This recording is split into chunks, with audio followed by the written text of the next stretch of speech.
ಬೆಳಗ್ಗೆ blog start ಮಾಡಿದ್ದೀನಿ. Tiffin bisibele Baat ಮಾಡಿದ್ದೀನಿ. ಏನಪ್ಪಾ ಅಪ್ಪ ಕರ್ಕೊಂಬಂತಲ್ಲ ನಿನ್ನೆ ಗಿಡ ಕಿತ್ಕೊಂಬಂದಿದ್ದೆ ಅಪ್ಪ ಮನೆಯಿಂದ, ಶಂಖಪುಷ್ಪ ಗಿಡ. ಯಾಕಂದ್ರಪ್ಪ ಬ್ಲೂ ಕಲರ್ ಅದಪ್ಪ ಕಿತ್ತಿದ್ರೆ ಎಲ್ಲೋಯ್ತಾ ಗಿಡ ಇಲ್ಲ ಅಂತ. ನನ್ನ ಮಗ ಇನ್ನೂ ರೆಡಿ ಆಗಿಲ್ಲ, ಇವತ್ತು ಎದ್ದಿದ್ದು ಲೇಟ್. ಎಲ್ಲರೂ ಕೂಡ ಡ್ರೆಸ್ ಹಾಕೊಂಡೆ 8:30 ಆಯಿತು. ಟೈಮ್ ಆಯಿತು.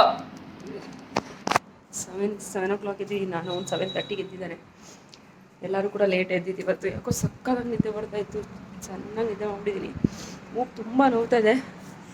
ನೋಡ್ಬೋದು ಗಾಯ ಒಳಗಡೆ ಆಗಿತ್ತು ನಿನ್ನೆಯಿಂದ. ಅದೊಂಥರ ಏನೋ ನನ್ನ ಮಗ ಕಿತ್ತ ಹೀಟ್ ಆಗಿಬಿಟ್ಟಿತ್ತು ಅನ್ಸುತ್ತೆ. ಮೂಗಲ್ಲೆಲ್ಲ ಫುಲ್ ಕಟ್ಟ ಥರ ಆಗ್ತಾಯಿತ್ತು, ಅಲ್ಲಿ ಗಾಯ ಆಗಿತ್ತು. ಈಗ ಮೇಲೆ ಕೂಡ ಗಾಯ ಆಗ್ತಾಯಿದೆ. ಹಸ್ಬೆಂಡ್ ತೆಗೆದ್ಬಿಟ್ಟು ಮೂಗು ಬಟ್ಟು ಏನಾದರೂ ಮಾಡು, ಇಲ್ಲಾಂದರೆ ಅದು ವಾಸಿ ಆಗಲ್ಲ ಅಂತ ಹೇಳ್ತಾಯಿದ್ರೆ ನೋಡಬೇಕು. ಇದೇನೋ ಒಂದು ಪ್ಯಾಚ್ ಆಗ್ಬಿಟ್ಟಿದೆ, ವೈಟ್ ಪ್ಯಾಚು. ನೋಡ್ಬೇಕು. ಹಾಂ ಆರ್ಯನ್ ಹಾಯ್. ಬಿಸಿಬೇಳೆ ಬಾತ್ ಮಾಡಿದ್ದೀನಿ ಟಿಫನ್ಗೆ. ಏನೂ ಮಾಡಿಲ್ಲ ಇವತ್ತು. ನನ್ನ ಮಗ ಪೂಜೆ ಮಾಡಿ ಹೋಗ್ತಾ ಇದ್ದೆ ಇವತ್ತು. ಅದು ಕೂಡ ಆಗಿಲ್ಲ, ಯಾಕಂದರೆ ಮನೆ ಕಸ ಗುಡಿಸಿಲ್ಲ. ನಾನು ಎದ್ದಿದ್ದು ಮುಖ ತೊಳೆದಿದ್ದು, ಅಡುಗೆ ಮನೇಲಿ ಪಾತ್ರೆ ಸಹ ತೊಳೆದಿನಿ. ಇಲ್ಲ ರಾತ್ರಿ ಪಾತ್ರೆ ತೊಳೆದು ಬಿಸಿಬೇಳೆ ಬಾತ್ ಮಾಡೋಕ್ಕಿಟ್ಟಿದ್ದೀನಿ. ಬಿಸಿಬೇಳೆ ಬಾತ್ ಆಗಿದೆ. ಖಾರ ಬುದ್ಧಿ ಇಲ್ಲ ನನ್ನ ಮಗನಿಗೆ. ಈ ಹಸಿಟ್ಟು ಮತ್ತೆ ಕಳಿಸಿದ್ರು ಊರಿಂದಲೇ. ಹಸ್ಬೆಂಡು ಮತ್ತು ಮಗ ಊರಿಗೆ ಹೋಗಿದ್ರು. ಕಳಿಸಿರೋದನ್ನೆಲ್ಲ ಎತ್ತಿಡಬೇಕು. ಬನ್ನಿ. ಹಾಗೆ ಇವತ್ತೊಂದು ಹೆಲ್ತಿ ಸ್ನ್ಯಾಕ್ಸ್ ರೆಸಿಪಿನ ಶೇರ್ ಮಾಡ್ಕೋತಾ ಇದ್ದೀನಿ. ರಾಗಿ ಲಡ್ಡು ರೆಸಿಪಿ ತುಂಬ ಸಿಂಪಲ್ ಆ್ಯಂಡ್ ತುಂಬ ಟೇಸ್ಟಿ, ತುಂಬ ಹೆಲ್ತ್ಗೂ ಕೂಡ ಒಳ್ಳೆಯದು ಅಲ್ವಾ ರಾಗಿ. ಸೊ ಮಕ್ಕಳಿಗೂ ಕೂಡ ತುಂಬ ಇಷ್ಟಪಟ್ಟು ತಿಂತಾರೆ. ಸೊ ನಾನು ಯಾವ ರೀತಿ ಮಾಡ್ಕೋತೀನಿ ಅನ್ನೋದು ನನ್ನ ಜೊತೆ ಶೇರ್ ಮಾಡ್ತೀನಿ. ಒಂದು ಕಡಾಯಿ ಇಟ್ಕೊಂಡಿದ್ದೀನಿ, ಅದಕ್ಕೆ 1 ಟೇಬಲ್ ಸ್ಪೂನಷ್ಟು ತುಪ್ಪ, ಹಾಗೆ ದ್ರಾಕ್ಷಿ, ಗೋಡಂಬಿ, ಪಿಸ್ತಾ, ಬಾದಾಮಿ, ನಿಮ್ಮ ಹತ್ರ ಏನು ಡ್ರೈ ಫ್ರೂಟ್ಸ್ ಇರುತ್ತೆ ಅದೆಲ್ಲ ಹಾಕ್ಬೋದು. ನನ್ನ ಹತ್ರ ಗೋಡಂಬಿ ಖಾಲಿ ಆಗಿತ್ತು, ನಂತರ ಪಿಸ್ತಾ ಮತ್ತು ಬಾದಾಮಿ, ದ್ರಾಕ್ಷಿನ ಹಾಕ್ಕೊಂಡಿದ್ದೀನಿ. ನಿಮ್ಮ ಹತ್ರ ಏನು ಡ್ರೈ ಫ್ರೂಟ್ಸ್ ಇದೆ ಅದನ್ನೆಲ್ಲ ಕೂಡ ಹಾಕ್ಕೋಬೋದು. ಚೆನ್ನಾಗಿ ಹುರ್ಕೋಬೇಕು ತುಪ್ಪದಲ್ಲಿ. ಸೊ ಚೆನ್ನಾಗಿ ಹುರ್ಕೊಂಡು ತೆಗೆದಿಟ್ಕೊಂಬಿಡಿ. ಇದಕ್ಕೆ ಬೇಕಂದರೆ ಏಲಕ್ಕಿ ಕೂಡ ಹಾಕ್ಕೋಬೋದು. ನಾನು ಏಲಕ್ಕಿ ಮಿಕ್ಸಿಗೆ ಹಾಕುವಾಗ ಹಾಕ್ಕೊಂಡಿದ್ದೀನಿ. ಹಾಕ್ಕೊಂಡು ಮತ್ತು ಒಣಕೊಬ್ಬರಿ, ನನ್ನ ಹತ್ರ ಡ್ರೈ ಕೊಕೊನಟ್ ಪೌಡರ್ ಇದೆ, ಸೊ ಅದನ್ನೇ ಹಾಕೋತಾ ಇದ್ದೀನಿ. ನಿಮ್ಮ ಹತ್ರ ಅದು ಇಲ್ಲ ಅಂತಂದರೆ ನೀವು ಮಾಮೂಲಿ ಒಣಕೊಬ್ಬರಿ ಬರುತ್ತಲ್ಲ, ಅದನ್ನು ಕೂಡ ಈ ಥರ ಹುರಿಯೋವಾಗ ಹುರ್ಕೊಂಬಿಟ್ಟು ತುಪ್ಪದಲ್ಲಿ ಮಿಕ್ಸಿಗೆ ಹಾಕ್ಕೊಬೋದು. ಡ್ರೈ ಫ್ರೂಟ್ಸ್ ಎಲ್ಲ ಹಾರಿದಾದಮೇಲೆ ಮಿಕ್ಸಿಗೆ ಹಾಕ್ಕೊಳ್ಳೋಣ. ಒಂದು ಸೈಡಿಗೆ ತೆಗೆದಿಟ್ಕೊಂಡ್ಬಿಟ್ಟಿದ್ದೀನಿ. ಅದೇ ಪ್ಯಾನ್ಗೆ ಒಂದು ಸ್ವಲ್ಪ ತುಪ್ಪ ಹಾಕ್ಕೊಂಡಿದ್ದೀನಿ. ಸೊ ತುಪ್ಪ ಹಾಕ್ಕೊಂಡು ಈ ಒಂದು ರಾಗಿ ಪೌಡರ್ ಏನಿದೆಯಲ್ಲ ಅದನ್ನ ಹುರ್ಕೋತಾ ಇದ್ದೀನಿ. ನಂಗೆ ತುಪ್ಪ ಸ್ವಲ್ಪ ಸಾಕಾಗಿಲ್ಲ ಅನಿಸೋಕ್ಕೆ ಒಂದು ಸ್ವಲ್ಪ ತುಪ್ಪ ಹಾಕ್ಕೊಂಡಿದ್ದೀನಿ. ಹುರ್ಕೊಳ್ಳಿ. ರಾಗಿ ಫುಲ್ ಅವ್ರಿಗೆ ಕಡಿಮೆ ಇಟ್ಕೊಂಡೇ ಹುರ್ಕೋಬೇಕಾಗುತ್ತೆ. ನೀವು ಬೇರೆ ಪೌಡ್ರ್ಗಳ ಥರ ಆಗಲ್ಲ, ಇದು ಬೇಗ ತಳ ಅಂತ ಸ್ಮೆಲ್ ಬಂದುಬಿಡುತ್ತೆ. ಸೊ ಅದಕ್ಕೆ ಆದಷ್ಟು ಉರಿ ಕಡಿಮೆ ಇಟ್ಕೊಂಡು ನಿಧಾನಕ್ಕೆ ಹುರ್ಕೊಳ್ಳಿ. ಘಮ ಬರೋ ತನಕ ಹುರ್ಕೋಬೇಕಾಗುತ್ತೆ. ಇನ್ನೊಂದು ಕಡೆ ಒಂದು ಸ್ವಲ್ಪ ಬೆಲ್ಲನ ಕರ್ಗಕ್ಕೆ ಇಟ್ಕೊಂಡಿದ್ದೀನಿ. ಇಲ್ಲಿ ನಿಮಗೆ ಗೊತ್ತಾಗುತ್ತಲ್ಲ, ಮೆಷರ್ಮೆಂಟ್ ನೋಡಿಕೊಂಡು ನಿಮಗೆ ಎಷ್ಟು ರಾಗಿ ಹಿಟ್ಟು ತೊಗೊಂಡಿದ್ದೀರಿ ಅಷ್ಟು. 1 ಕಪ್ಪು ನಾವು ರಾಗಿ ಹಿಟ್ಟು ತೊಗೊಂಡಿದ್ದೀವಿ ಅಂದರೆ 1/4 ಕಪ್ಪಷ್ಟು ಬೆಲ್ಲ ಆದರೆ ಸಾಕಾಗುತ್ತೆ. ಡ್ರೈ ಫ್ರೂಟ್ಸ್ ಎಲ್ಲ ಹಾಕೋದ್ರಿಂದ ಅದರಲ್ಲೇ ಸ್ವೀಟ್ ಇರುತ್ತೆ. ಸೊ ರಾಗಿ ಕೂಡ ಹುರಿದಾಗಿದೆ, ಘಮ ಚೆನ್ನಾಗಿ ಬರ್ತಾಯಿದೆ ಅಂತಂದಾಗ ನಾವು ಇದಕ್ಕೆ ಡ್ರೈ ಫ್ರೂಟ್ಸ್ ಪೌಡ್ರ್, ಅದಕ್ಕೆ ನಾನು ಏಲಕ್ಕಿ ಎಕ್ಸ್ಟ್ರಾ ಆ್ಯಡ್ ಮಾಡ್ಕೊಂಡಿದ್ದೀನಿ. ಇಲ್ಲಿ ಕೊಕೊನಟ್ ಪೌಡರ್ ಕೂಡ ಹಾಕ್ಕೊಂಡಿದ್ದೀನಿ. ನಿಮ್ಮ ಹತ್ರ ಕೊಕೊನಟ್ ಪೌಡ್ರ್ ಇಲ್ಲ ಅಂದರೆ ಹೇಳೋದನ್ನೆಲ್ಲ ಆಗಲೇ ಮಿಕ್ಸಿಗೆ ಹಾಕ್ಕೊಂಬಿಡಿ. ಇಲ್ಲ ತುರಿದ್ಬಿಟ್ಟು ಬೇಕಂದರೆ ಅಂದರೆ ಒಣಕೊಬ್ಬರಿನ ಈ ಒಂದು ರಾಗಿ ಹಿಟ್ಟಿಗೆ ಹಾಕ್ಕೋಬೋದು. ಹಾಕ್ಕೊಂಡು ಚೆನ್ನಾಗಿ ಕಲಿಸ್ಕೊಳ್ಳೋಣ. ಎಲ್ಲದನ್ನೂ ಕೂಡ ಮಿಕ್ಸ್ ಮಾಡ್ಕೋಬೇಕು ಚೆನ್ನಾಗಿ. ಡ್ರೈ ಫ್ರೂಟ್ಸ್ ಇರ್ಬೋದು, ಕೊಬ್ಬರಿ ಇರ್ಬೋದು, ಎಲ್ಲ ಈಕ್ವಲ್ ಆಗಿ ಮಿಕ್ಸ್ ಆಗಬೇಕು. ಆ ಥರ ನೀಟಾಗಿ ಮಿಕ್ಸ್ ಮಾಡಿಕೊಂಡ್ರೆ ಲಡ್ಡು ಕರೆದಾಗ ಚೆನ್ನಾಗಿ ಬರುತ್ತೆ ಅಂತ ಅಷ್ಟೇ. ಇಲ್ಲಿ ನೋಡ್ಬೋದು ಚೆನ್ನಾಗಿ ಮಿಕ್ಸ್ ಆಗಿದೆ. ಇದು ಮಿಕ್ಸ್ ಆಗಿ ನೀಟಾಗಿ ಮಿಕ್ಸ್ ಆಗಿದೆ ಅಂದಾಗ ಇದಕ್ಕೆ ಬೆಲ್ಲ ಏನು ಕಾಯಿಸಿಟ್ಕೊಂಡಿದ್ದಲ್ಲ, ಬೆಲ್ಲ ಪಾಕ ಬರೋಷ್ಟಿಲ್ಲ, ಕರಗಿದ್ರೆ ಸಾಕಾಗುತ್ತೆ. ಅದು ನಾವು ಸೋಸ್ಕೋಬೇಕಲ್ಲ, ಅದಕ್ಕೋಸ್ಕರ ಅಷ್ಟೇ. ಇದನ್ನು ಹಾಕ್ಕೊಂಡು ಚೆನ್ನಾಗಿ ಮಿಕ್ಸ್ ಮಾಡ್ಕೊಳ್ಳೋಣ. ಇದು ಬಿಸಿ ಇದ್ದಾಗೇ ಉಂಡೆ ಕಟ್ಟಬೇಕು, ಆರಿದ್ಮೇಲೆ ಉಂಡೆ ಕಟ್ಟೋಕ್ಕಾಗಲ್ಲ. ಯಾಕೆಂದರೆ ರಾಗಿ ಒಳಗಡೆ ಯಾವುದೇ ರೀತಿ ಆಯಿಲ್ ಕಂಟೆಂಟ್ ಏನು ಮಾಯ್ಶ್ಚರ್ ಇರಲ್ವಲ್ಲ, ಬೇಗ ಡ್ರೈ ಆಗಿಬಿಡುತ್ತೆ. ಸೊ ಅದಕ್ಕೋಸ್ಕರ ಇದನ್ನು ಹಾಕ್ಕೊಂಡು ಬೆಲ್ಲದ ಪಾಕನ ಹಾಕ್ಕೊಂಡು ಉಂಡೆ ಕಟ್ಟಿ. ಹಿಂಗೆ ಉಂಡೆ ಕಟ್ಬೋದು. ಸ್ವಲ್ಪ ಬಿಸಿ ಅನಿಸುತ್ತೆ ನಿಮಗೆ, ಉಂಡೆ ಬರ್ತಾ ಇಲ್ಲ, ಬೈ ಚಾನ್ಸ್ ಬರುತ್ತೆ, ಬಂದಿಲ್ಲ ಅಂದರೆ ಸ್ವಲ್ಪ ಬೆಚ್ಚಗಿರೋ ಹಾಲು, ಬಿಸಿನೂ ಇರಬಾರ್ದು ತಣ್ಣಗೂ ಇರಬಾರ್ದು, ಬೆಚ್ಚಗಿರೋ ಹಾಲು ಇಲ್ಲ ಬಿಸಿ ಕಾಯಿಸಿರೋ ಅಂಥ ಬೆಚ್ಚಗಿರೋ ನೀರನ್ನು ಸ್ವಲ್ಪ ಸುಮ್ಮನೆ ಚುಬಿಸ್ಕೊಂಡು ನಾವಿದನ್ನ ಉಂಡೆ ಕಟ್ಕೋಬೋದು. ತುಂಬ ಸಿಂಪಲ್ ಆ್ಯಂಡ್ ತುಂಬ ಟೇಸ್ಟಿಯಾಗುತ್ತೆ. ಮಕ್ಕಳಂತೂ ತುಂಬ ಇಷ್ಟಪಟ್ಟು ತಿಂತಾರೆ. ಟ್ರೈ ಮಾಡಿ ಕಮೆಂಟ್ ಮಾಡಿ ತಿಳಿಸಿ ಹೇಗಾಗಿತ್ತು ಅಂತ. ನಾನು ಇದನ್ನು ಸುಮ್ಮನೆ ಆಲ್ಮೋಸ್ಟ್ 1 ವಾರ ತನಕ ನೀವು ಬಾಕ್ಸಲ್ಲಿ ಹಾಕಿ ಇಟ್ಕೊಂಡ್ರೆ ಇರುತ್ತೆ. ಫ್ರಿಜ್ಜಲ್ಲೆಲ್ಲ ಏನು ಇಡೋ ಅವಶ್ಯಕತೆ ಇಲ್ಲ. 1 ವಾರ ತನಕ ಹೊರಗಡೆನೇ ಇಡ್ಬೋದು. ನೋಡಿ ಯಾವ ಥರ ಕಾಣಿಸಿದೆ. ನಾನು ಶೇಪೆಲ್ಲ ಏನು ಹಂಗೆ ಮಾಡಿಲ್ಲ, ಮನೇಲಿ ತಿನ್ನೋಕ್ಕಲ್ವ ನಾರ್ಮಲಾಗಿ ಹಂಗೆ ಕೈಯಲ್ಲಿ ಮಾಡಿದ್ದೀನಿ. ನಿಮ್ಮ ಶೇಪೆಲ್ಲ ಬೇಕಾದ್ರೆ ನೀಟಾಗಿ ಮಾಡ್ಕೋಬೋದು. ಬಿಸಿ ಇರುತ್ತಲ್ಲ, ನಾನು ಸುಮ್ಮನೆ ಇಡೀ ಥರ ಕಟ್ಟಿ ಇಟ್ಟಿದ್ದೀನಿ. ಕಮೆಂಟ್ ಮಾಡಿ ತಿಳಿಸಿ ಹೇಗೆ ಬಂತು ಅಂತ. ಈಗ ಹೇರ್ ಕಟ್ ಮಾಡ್ಕೊಳ್ಳೋಣ ಅಂತ ತುಂಬ ದಿನದಿಂದ ಅನ್ಕೋತಾನೆ ಇದ್ದೆ, ಹೇರ್ ಕಟ್ ಮಾಡೋಣ ಅಂತ. ಪಾರ್ಲರ್ಗೆ ಹೋಗಿ ಮಾಡ್ಸೋಣ ಅನ್ಕೋತಾ ಇದೆ. ಫೈನಲ್ ಆಗಿಲ್ಲ, ನಾನೇ ಮಾಡೋಣ ಅಂತ ಅಂದ್ಕೊಂಡು ಮೊನ್ನೆಯಿಂದ ಅನ್ಕೋತಾನೆ ಇದನ್ನು ಮಾಡೋಕ್ಕಾಗಿಲ್ಲ. ಸೊ ಇದು ಹೆಂಗೋ ಹೆಡ್ ಬಾತ್ ಎಲ್ಲ ಮಾಡಿದ್ದಲ್ಲ ಪೂಜೆ ಎಲ್ಲ ಇದೆ. ಸೊ ಈಗ ಹೇರ್ ಕಟ್ ಮಾಡ್ಕೊಳ್ಳೋಣ ಅಂತ ಬನ್ನಿ. ಹೇರ್ ಕಟ್ ಮಾಡ್ಕೊತೀನಿ. ಹೆಂಗೆ ಬರುತ್ತೆ ಅಂತ ಗೊತ್ತಿಲ್ಲ, ನಾನಂತೂ ಹುಡು ಅಂತವಲ್ಲ.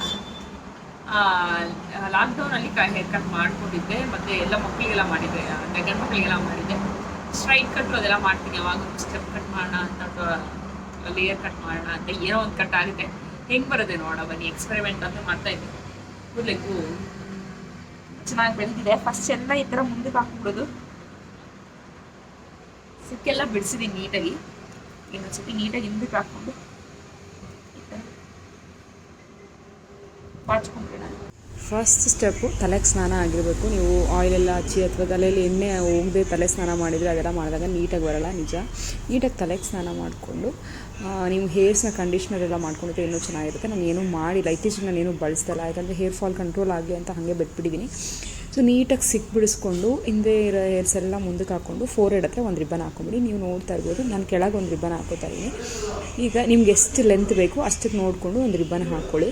ನಿಮಗೆ ಕೂದಲು ಉದ್ದ ಇಲ್ಲ ಅಂತಂದರೆ ಹಂಗೇನೂ ಮಾಡ್ಕೋಬೋದು. ನೀವು ಎಕ್ಸ್ಟ್ರಾ ಹೇರ್ ಏನು ಕಾಣಿಸ್ತದಲ್ಲ ಮುಂದೆಗಡೆ, ಅದು ರಿಬ್ಬನ್ ಸಿಗ್ತಾರಲ್ಲ, ಅದು ನಾನು ಫ್ರಂಟ್ ಕಟ್ ಮಾಡಿದ್ದು ಅಷ್ಟು ಉದ್ದ ಬೆಳೆದಿರೋದು ಈಗ. ಸೊ ಅದಕ್ಕೆ ಅದನ್ನು ಹಾಗೆ ಬಿಟ್ಟೆ. ಸೊ ಇದು ಲೆಂತ್ ನೋಡಿಕೊಂಡು ಕಟ್ ಮಾಡ್ಕೊಳ್ಳಿ. ಫಸ್ಟು ಸ್ವಲ್ಪ ಲೆಂತ್ ಕಟ್ ಮಾಡಿ, ತುಂಬ ಲೆಂತ್ ಕಟ್ ಮಾಡಿಬಿಡಿ. ಆಮೇಲೆ ಬೇಕಾದ್ರೆ ನೀವು ಲೆಂತ್ ಕಟ್ ಮಾಡ್ಕೊಳ್ಳೋರಂತೆ ಉದ್ದ ಆದಷ್ಟು ಇರಲಿ. ಉದ್ದ ಕಡಿಮೆ ಆದರೆ ಅಷ್ಟು ಚೆನ್ನಾಗಿ ಕಾಣಿಸಲ್ಲ. ನಿಮ್ಗೆ ಬೇಕು ಅಂದರೆ ಆಮೇಲೆ ಇನ್ನೊಂದು ಸತಿ ರಬ್ಬರ್ ಬ್ಯಾಂಡ್ ಹಾಕ್ಕೊಂಡು ಇನ್ನೊಂದು ಸತಿ ಕಟ್ ಮಾಡ್ಕೋಬೋದು. ಒಂದೇ ಸತಿ ಕಟ್ ಮಾಡಿಬಿಟ್ರೆ ಏನೂ ಮಾಡೋಕ್ಕಾಗಲ್ಲ ಅಲ್ವಾ, ಅದಕ್ಕೆ. ಸೊ ನೋಡ್ಬೋದು ಈ ಥರ ಇನ್ನೊಂದು ಸತಿ ರಬ್ಬರ್ ಬ್ಯಾಂಡ್ ಹಾಕ್ಕೊಂಡು ಇನ್ನೊಂದು ಸತಿ ಕಟ್ ಮಾಡ್ಕೋತಾಯಿನಿ. ನಾನು ರಬ್ಬರ್ ಬ್ಯಾಂಡ್ ಹಾಕಿಲ್ಲ, ಹಾಗೆ ಇಟ್ಕೊಂಡು ಕಟ್ ಮಾಡ್ಕೋತಾಯಿನಿ. ಲೆಂತ್ ನೀಟಾಗಿ ನೋಡಿಕೊಂಡು ಮತ್ತೆ ಇನ್ನೊಂದು ಸತಿ ಕಟ್ ಮಾಡ್ಕೋಬೋದು. ಇವಾಗ ನೋಡ್ಬೋದು ಒಂದು ಸ್ಟೆಪ್ ಆಯ್ತು. ಈಗ ಒಂದು ಸ್ಟೆಪ್ಗೆ ನೋಡಿ ಹೆಂಗೆ ಕಾಣಿಸುತ್ತೆ ಅಂತ. ನನ್ನ ಕೂದಲು ಉದ್ದ ಇರೋದ್ರಿಂದ ತುಂಬ ಸ್ಟೆಪ್ಸ್ ಕಾಣಿಸಲ್ಲ ನನ್ನಲ್ಲಿ, ಯಾಕೆಂದರೆ ಕೂದಲು ಉದ್ದ ಇದೆ, ಅದಕ್ಕೋಸ್ಕರ ಅಷ್ಟೇ. ಅದರಲ್ಲೂ ನೀವು ಸೆಟ್ ಮಾಡಿದಾಗ ಇನ್ನೂ ಚೆನ್ನಾಗಿ ಕಾಣಿಸುತ್ತೆ. ನೀವು ನೋಡ್ಬೋದು ಇವಾಗ ನನ್ನದು ಆಲ್ಮೋಸ್ಟ್ 1-2 ಸ್ಟೆಪ್ ಥರ ಅನಿಸುತ್ತೆ ಉದ್ದಕ್ಕೆ ಬಂದಿರೋದ್ರಿಂದ. ಈಗ ಇನ್ನೊಂದು ಸ್ಟೆಪ್, ನಾನು 3 ಸ್ಟೆಪ್ ಮಾಡೋಣ ಅಂತ ಅಂದ್ಕೊಂಡಿದ್ದೀನಿ. ಇಲ್ಲಿ ಮುಂದೆಗಡೆ ಏನಿದೆಯಲ್ಲ ಅದನ್ನೆಲ್ಲ ಬಾಚಿಕೊಂಡು ಎಕ್ಸ್ಟ್ರಾ ಹೇರ್ಸ್ ಏನಿರುತ್ತಲ್ಲ ಸ್ಟ್ರೈಟ್ ಆಗಿಲ್ದಿರೋದು ಒಂದೊಂದು ಉದ್ದುದ ಆ ಥರ ಎಲ್ಲ ಇರುತ್ತೆ, ಅದನ್ನೆಲ್ಲ ನೀಟಾಗಿ ಕಟ್ ಮಾಡ್ಕೊಳ್ಳಿ. ಮೇಯ್ನ್ ನೀವು ಚೆನ್ನಾಗಿರುವಂಥ ಸಿಸರ್ ತೊಗೊಳ್ಳಿ, ಕಟ್ ಆಗಬೇಕು ಆರಾಮಾಗಿ. ಆ ಥರ ಸಿಸರ್ ತೊಗೊಬೇಕು.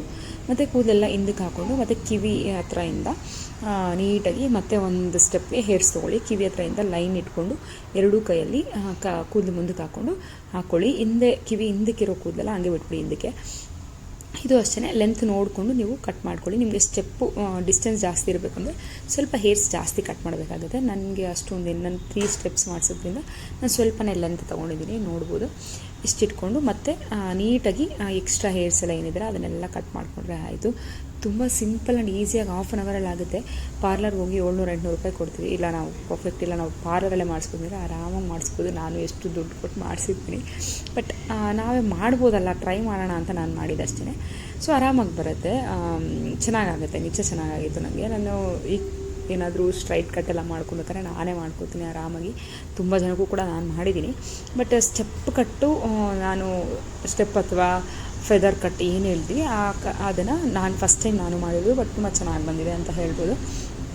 ಈಗ 2 ಸ್ಟೆಪ್ ಆಯಿತು. ನೀವು ನೋಡ್ಕೊಳ್ಳಿ ಬಾಚಿ ಯಾವ ಥರ ಕಾಣಿಸ್ತಾ ಇದೆ ಅಂತ. ಮತ್ತು ನಾವು ಇನ್ನೊಂದು ಸ್ಟೆಪ್ಗೆ ಫೋರ್ಹೆಡ್ಡಿಂದ ಈ ಐಬ್ರೋಸ್ ಏನಿದೆ ಅಲ್ವಾ, ಐಬ್ರೋಸ್ ಕೊನೆಯಿಂದ ಇಟ್ಕೊಂಡು ಕಟ್ ಮಾಡ್ಕೊಳ್ಳಿ. ನನಗನ್ನಿಸ್ತು ನಾನು ಇದೊಂದು ಸ್ಟೆಪ್ ಮಾಡಿ ಬಿಡೋಣ ಅಂತ. ನನಗನ್ನಿಸು ಸ್ವಲ್ಪ ಮುಂದೆ ಕಟ್ ಮಾಡ್ಕೊಳ್ಳೋಣ, ಚಿಕ್ಕದಾಗಿ ಚೆನ್ನಾಗಿ ಕಾಣಿಸುತ್ತೆ ಅಂತ ಅಂದ್ಕೊಂಡೆ. ಅದಕ್ಕೋಸ್ಕರ ಈಗ ನೋಡ್ಬೋದು ಇಷ್ಟು ಹೇರ್ಸ್ ಹೊಟ್ಟೋಗ್ಬಿಡುತ್ತಲ್ಲ ಅಂತ ಅಂತು ನನಗೆ. ಇದೆಲ್ಲ ನನ್ನ ಫ್ರಂಟ್ ಕಟ್ ಮಾಡಿದ್ದೀನಿ, ಅದು ಬೆಳೆದಿರೋದು ಇಷ್ಟುದ ಬೆಳೆದಿದೆ ನನ್ನ ಮಗನ ಬಾಳಂತಿಯಲ್ಲಿ.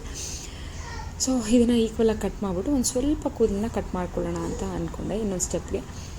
ಸೊ ನೋಡ್ಬೋದು ಇದೊಂದು ಸ್ಟೆಪ್ ಆಯಿತಾ. ಈಗ ಇನ್ನೊಂದು ಸ್ಟೆಪ್ಪು ಚಿಕ್ಕದಾಗಿ ಇನ್ನೊಂದು ಸ್ಟೆಪ್ನ ಮಾಡ್ಕೋತಾ ಇದ್ದೀನಿ. ಈಗ ನೀಟಾಗಿ ಮಾಡಿ ಇನ್ನೊಂದು ಸ್ಟೆಪ್ ಮಾಡೋಣ ಅಂತ ಫ್ರಂಟ್ ಬಿಡ್ತೀವಲ್ಲ ಆ ಥರ ಮಾಡ್ಕೊಳ್ಳೋಣ ಅಂದ್ಬಿಟ್ಟು ನೋಡ್ಬೋದು. ಸ್ವಲ್ಪ ಹೇರ್ಸ್ನ ತೊಗೊಂಡಿದ್ದೀನಿ, ನಿಮ್ಗೆ ಎಷ್ಟು ಬೇಕೋ ಅಷ್ಟು ತೊಗೊಳ್ಳಿ. ನಾನು ಸ್ವಲ್ಪ ಸಾಕು ಅಂತ ಅಂದ್ಕೊಂಡು ಸ್ವಲ್ಪ ತೊಗೊಂಡಿದ್ದೀನಿ. ನಿಮಗೆ ಲೆಂತ್ ನೋಡಿಕೊಂಡು ಕಟ್ ಮಾಡ್ಕೊಳ್ಳಿ. ನಾನು ಸ್ವಲ್ಪ ಏನು ಹೇಳ್ತೀವಿ ಗಡ್ಡ ತನಕ ತೊಗೊಂಡಿದ್ದೀನಿ. ನಿಮ್ಗೆ ಇನ್ನೂ ಉದ್ದ ಬೇಕಂದರೆ ಉದ್ದ ಮಾಡ್ಕೊಬೋದು, ಇನ್ನು ಚಿಕ್ಕದು ಬೇಕಾದ್ರೆ ಚಿಕ್ಕದು ಮಾಡ್ಕೊಳ್ಳಿ. ಒಂದು ಸ್ವಲ್ಪ ಉದ್ದನೇ ಇರಲಿ, ನಿಮ್ಗೆ ಬೇಕು ಅಂದಾಗ ಫ್ರಂಟಿಗೆ ಬಿಟ್ಕೋಬೋದು, ಬೇಡ ಅಂದಾಗ ಕಿವಿಯಿಂದ ಹಾಕ್ಕೋಬೋದು. ನಾನೊಂದು ಸ್ವಲ್ಪ ಚಿಕ್ಕದಾಗಿ ಮಾಡಿದೆ ಅಂತ ಅನಿಸ್ತು. ನನಗೆ ಇನ್ನೊಂದು ಸ್ವಲ್ಪ ಉದ್ದ ಕಟ್ ಮಾಡಿದರೆ ಇನ್ನೂ ಚೆನ್ನಾಗಿರ್ತಿತ್ತು ಅಂತ ಅನಿಸ್ತು. ಫೈನಲಾಗಿ ನನ್ನ ಹೇರ್ ಕಟ್ ಮುಗೀತು. ನೋಡ್ಬೋದು ಯಾವ ಥರ ಕಾಣಿಸ್ತಿದೆ ಅಂತ ಸ್ಟೆಪ್ಸು ನಿಜ. ಫೈನಲಾಗಿ ನನ್ನ ಹೇರ್ ಕಟ್ ಹೆಂಗೆ ಬಂದಿದೆ ಅಂತ ನಾನೇನು ಸೆಟ್ ಮಾಡಿಲ್ಲ, ಸೊ ಹಾಗೆ ಬಿಟ್ಟಿದ್ದೀನಿ. ಈಗೇನು ಸೆಟ್ ಮಾಡೋಕ್ಕೆ ಅದಕ್ಕೊಂದಷ್ಟು ಟೈಮ್ ಬೇಕು. ನನ್ನ ಮಗ ಇದ್ದ, ನನ್ನ ಕೂದಲು ತುಂಬ ಫ್ರಿಝಿ, ಸೊ ಅದಕ್ಕೆ ನಂಗೆ ಅನ್ಸುತ್ತೆ ಸೆಟ್ ಮಾಡೋದೇ ಚೆನ್ನಾಗಿ ಅನಿಸುತ್ತೆ. ಇಲ್ಲಿ ಇಲ್ಲೊಂದು ಸ್ಟೆಪ್ ಬರುತ್ತೆ, ಇಲ್ಲೊಂದು ಸ್ಟೆಪ್ ಬರುತ್ತೆ, ಇನ್ನೊಂದು ಸ್ಟೆಪ್ ಬರುತ್ತೆ. ಫ್ರಂಟಿಗೆ ಹಾಕ್ಕೊಳ್ತೀನಿ. ಹೇಗೆ ಕಾಣಿಸ್ತದೆ? ಚೆನ್ನಾಗಿ ಬಂದಿದೆ ಅಂತ ನನಗೆ ಅನಿಸುತ್ತೆ. ಹೇಗೆ ಕಾಣಿಸ್ತದೆ ಅಂತ ನೀವು ಕಾಮೆಂಟ್ ಮಾಡಿ ತಿಳಿಸಿ.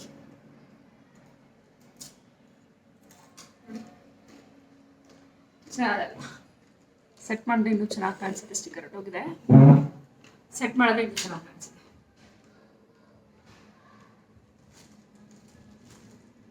ಫ್ರಂಟ್ ನಾನು ಆಲ್ಮೋಸ್ಟ್ ಹಿಂಗೆ ಸೈಡಿಗೆ ಬಿಡ್ತೀನಿ. ಸೊ ಇಲ್ಲಿ ತನಕ ಬರುತ್ತೆ. ಬೇಡ ಅಂತಂದರೆ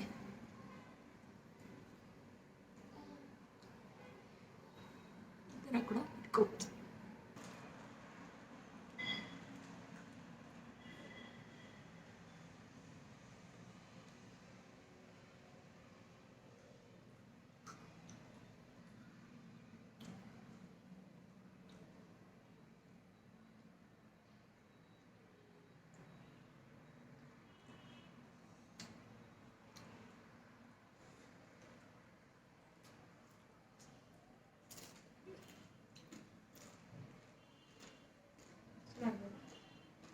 ಜಸ್ಟ್ ನಾವು ಫ್ರೆಂಡ್ಗೆ ಇಷ್ಟ ಬಿಟ್ಟು ಹಾಕ್ತೀವಿ.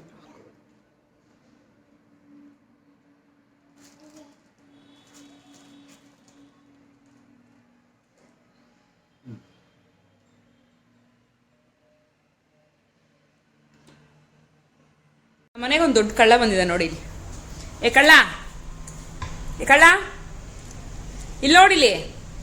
ಯಾರು ಕಳ್ಳ? ಆ ಕಬೋರ್ಡ್ ತೆಗೆದು ಕಬೋರ್ಡ್ ಒಳಗೆ ಹೋಗಿದ್ದಾನೆ. ಇಳಿ ಕೆಳಗೆ. ಬನ್ನಿ ಆಚೆ ಆರ್ಯನ್ ಪ್ಲೀಸ್. ತಾತ ಇಲ್ಲಿ. ಹೋಗ್ ತಾತ ಹತ್ರ ಹೋಗು. ನೋ